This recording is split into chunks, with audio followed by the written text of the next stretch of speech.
अभी हम देखते हैं कि इतने इतने धर्म गुरु है, इतने इतने मंदिर हैं, खास तौर से शांति धारा की मैं बात करता हूं। और जब हम टीवी खोल के देखते हैं तो प्राय जैन चैनलों के अंदर शांति धारा चलती रहती है और उसमें इतना बड़ा उसका विषय है कि शांति धारा कराने से सुख होता है, शांति होती है, मोक्ष मिलता है। मोक्ष मिलता है यह भी कहा जाता है, घर बैठे करा सकते हो।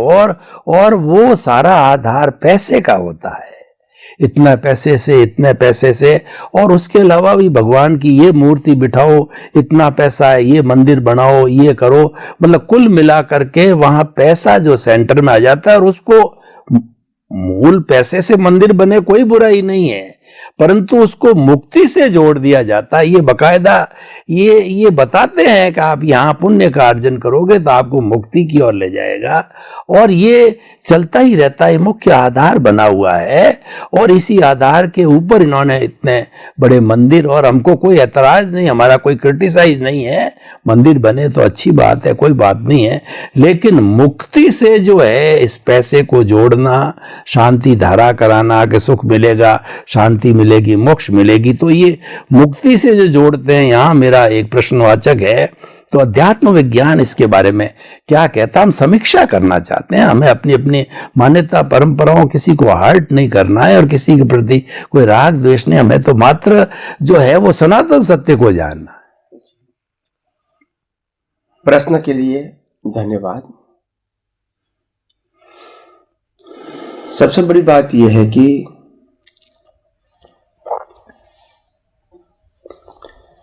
आज के जो धर्मगुरु होते हैं, सभी धर्मों के, उनका जो गोल है, गोल ही स्वयं संसार है। भले बात मुक्ति और आत्मा की करेंगे, आपने कहा शांति धारा की बात करते हैं, इस शांति का मतलब क्या है? शांति तो टेम्पररी होती है। अच्छी चीज खाओगे तो भी शांति हो जाएगी, कोई पसंद वाले व्यक्ति मिल जाएंगे तो भी शांति हो जाएगी, कोई आपकी इच्छा कंप्लीट हो जाएगी, मेरे को महल चाहिए, बंगला चाहिए, मिल गया, शांति हो जाएगी।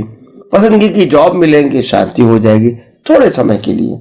अगर मैंने बहुत मेहनत करके डिग्री प्राप्त किया, चार्टर्ड अकाउंटेंट, डॉक्टर, मेरे को शांति हो जाएगी। मेरे को बच्चा चाहिए, मिल जाएगा, शांति हो जाएगी।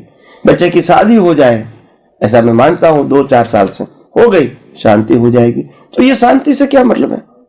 मैं भगवान की पूजा किया, आरती किया, माला गिना, मेरे को शांति हो गई, अच्छी बात है, मगर कितने टिका गई, कितने समय के लिए? जब तुम्हारी शांति का स्रोत ही टेम्पररी है तो अनुभूति भी तो टेम्पररी रहेगी, और इसीलिए शांति की इच्छा तो बन ही रहेगी। दूसरी बात यह है कि जो शांति शब्द का जो प्रयोग किया है, वो शांति कोई क्रिया से, कोई साधन से नहीं आती है। परम शांति का मतलब होता है निर्विकल्प दशा, जिसमें कोई विकल्प ही नहीं है। सुख दुख, प्राप्त करना, नुकसान करना, ये जो द्वंद्व होते हैं, वो द्वंद्व ही नहीं होते हैं। जन्म मरण,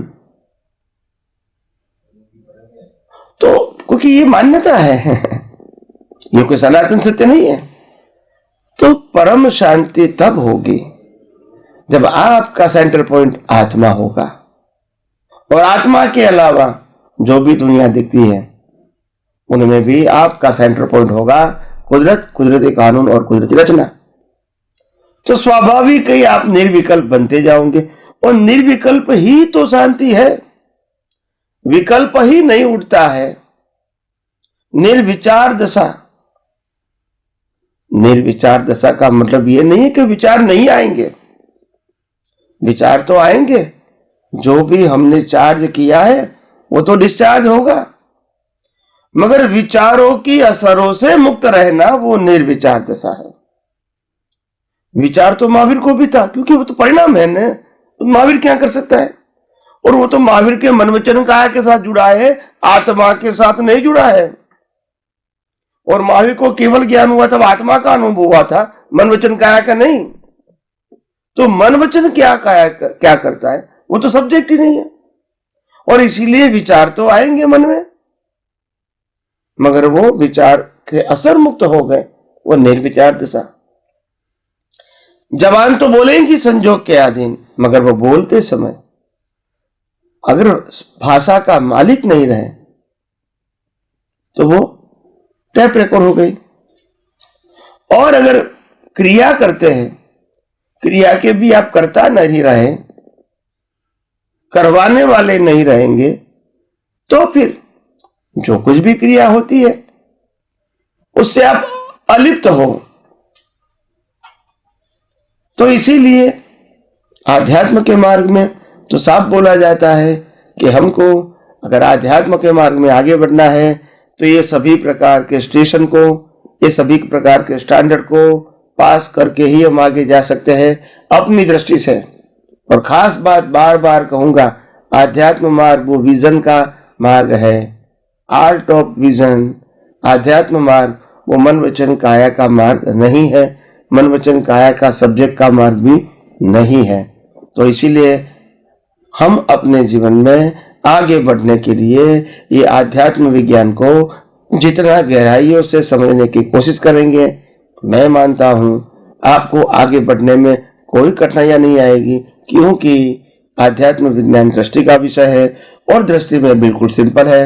कुदरत, कुदरती कानून और कुदरती रचना को ही देखना है, मानना है, समझना है, अनुभव करना है। तो आइए हम सब यही आध्यात्म विज्ञान को और गहराइयों से आगे समझने की कोशिश करें और अपना जीवन और अपनी धर्मी दृष्टि मंगलमय बनाएं।